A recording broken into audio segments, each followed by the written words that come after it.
एक बार की बात है, एक बहुत ही प्रसिद्ध और आत्मज्ञानी बौद्ध भिक्षु साल के ज़्यादातर समय एक बहुत ही दुर्गम और ऊंचे पहाड़ में रहा करते थे। उस पर्वत पर चढ़ना बहुत ही मुश्किल था, इसीलिए पूरे साल भर में बहुत ही कम लोग उनसे मिलने जाते थे। उनसे केवल वही व्यक्ति मिलने जाता जो या तो उनसे मिलने का बहुत ही ज़्यादा इच्छुक होता या फिर उसकी कोई बड़ी समस्या होती है जिसका उसे समाधान पूछना होगा। नहीं तो ज़्यादातर लोग उनसे तभी मिलते थे जब वह पहाड़ से नीचे आते। एक बार पर्वतारोहियों का एक समूह उस पहाड़ में घूमने गया तो वहाँ उन्हें किसी व्यक्ति ने उन्हें बौद्ध भिक्षु और उनकी बुद्धिमत्ता के बारे में बताया। बौद्ध भिक्षु के बारे में जानने के बाद पर्वतारोहियों के समूह ने उनसे मिलने का निश्चय किया। वे पहाड़ में और ऊपर की ओर चढ़ते हुए बौद्ध भिक्षु के आश्रम में पहुंच गए।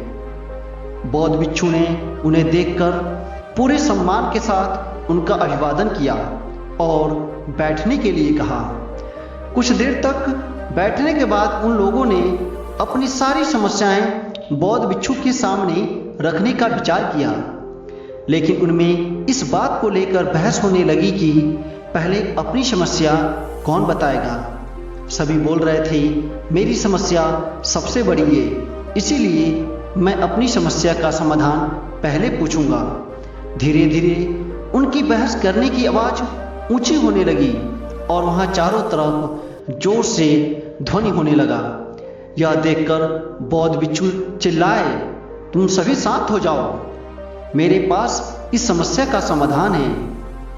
इतना कहकर बौद्ध भिक्षु वहां से उठकर अपनी कुटिया के अंदर चले गए और थोड़ी देर बाद अपने हाथों में कागज कलम और एक कटोरी लेकर आए। बौद्ध भिक्षु ने कहा, तुम सभी लोग एक गोल बनाकर बैठ जाओ और एक कागज कलम लेकर उसमें अपनी सबसे बड़ी समस्या लिखकर उस कागज के टुकड़े कटोरी के अंदर डाल दो। सभी ने यही किया। एक गोला का घेरा बनाकर बैठ गए और अपनी समस्या कागज में लिखकर उसे कटोरी में डालने लगे। इसके बाद बौद्ध भिक्षु ने उस कटोरी को उठाया और उसे अच्छे तरीके से हिलाकर कागज को अच्छे से मिला दिया और फिर बौद्ध भिक्षु ने उस कटोरी के पास में बैठे व्यक्ति को देखने को कहा। इस कटोरी को एक एक करके आगे बढ़ाते चले जाओ और हर व्यक्ति कागज का वही टुकड़ा उठाएगा जो सबसे ऊपर होगा। उस कागज पर लिखी हुई समस्या को पढ़ो और सोचो, क्या तुम्हारे जीवन में भी यही समस्याएं होनी चाहिए जो तुम अभी पढ़ रहे हो, या फिर तुम्हारी ही समस्या ठीक थी। एक एक करके सबने कटोरी से पेपर उठाया और एक दूसरे की समस्याओं के बारे में पढ़ा। जब सबने एक दूसरे की समस्याओं के बारे में जाना तो वो डर गए और अंत में सभी इस निर्णय पर पहुंचे कि उनकी अपनी समस्या इतनी बड़ी नहीं है जितनी दूसरों की है। और कुछ ही देर में उन्होंने एक दूसरे को उनके समस्याओं वाले कागज वापस कर दिए और अंततः सबके हाथ में अपनी अपनी समस्याओं वाले कागज थे और मन ही मन खुद को दूसरे से अधिक खुशनसीब समझ रहे थे। उनकी आंखें खोलने के लिए उन सबने बौद्ध भिक्षु का दिल से धन्यवाद किया और वहां से चले गए।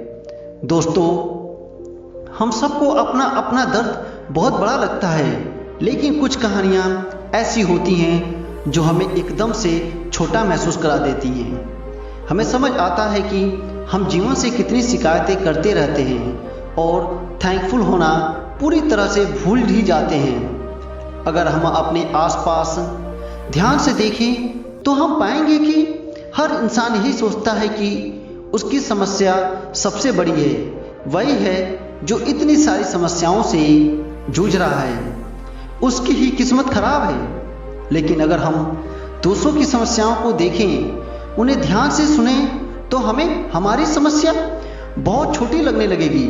हम खुद को भाग्यशाली समझने लगेंगे।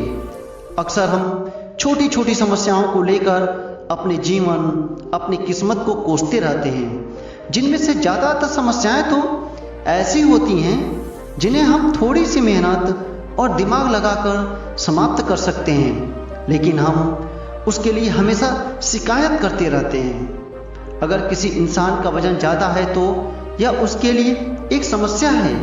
अगर किसी का वजन कम है तो यह भी उसके लिए एक समस्या है। अगर कोई बेरोजगार है तो दुखी है। अगर किसी के पास नौकरी है तो वह अपने नौकरी से दुखी है।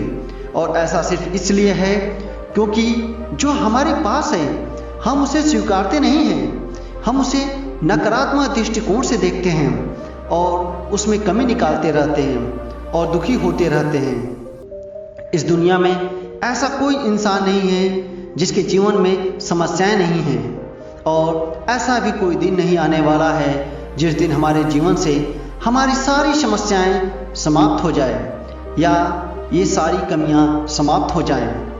यह हमारी आखिरी सांस तक हमारे साथ चलने वाली है। जरा सोचिए, अगर हमारे जीवन में दुख और परेशानियां नहीं होंगी तो हम खुशी को कैसे महसूस कर पाएंगे?